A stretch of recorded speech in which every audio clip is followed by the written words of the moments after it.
தந்தை மகன் தூய ஆவியின் பேராலே ஆமேன். தொடக்க நூலிலிருந்து வாசகம். அதிகாரம் 25. இறை வார்த்தைகள் 22. ரெபேக்காள் அவருடைய கருப்பையில் இருந்த புதல்வர்கள் தங்களுக்குள் முட்டி மோதிக்கொண்டனர். அதை உணர்ந்த அவர், எனக்கு இப்படி நடப்பது ஏன் என்று ஆண்டவரிடம் கேட்க சென்றார். இது ஆண்டவர் வழங்கும் அருள்வாக்கு. இறைவா, உமக்கு நன்றி. தாயும் தந்தையுமாக இருந்து எம்மை வழிநடத்தி வரும் எம் அன்பின் தகப்பனே, இந்த நாளுக்காக உமக்கு ஸ்தோத்திரம்.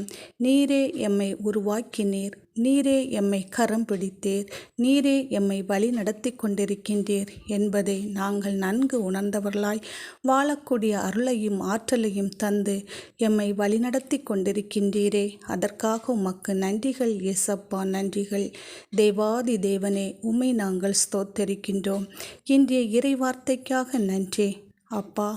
ஆண்டவரே, நாங்களும் எந்த ஒரு காரியத்தை செய்வதற்கு முன்னும் உம்மிடத்தில் நாங்கள் ஆலோசனையை கேட்டு அதன் பிறகு செய்ய தேவையான அருளையும் ஆற்றலையும் தருவீராக.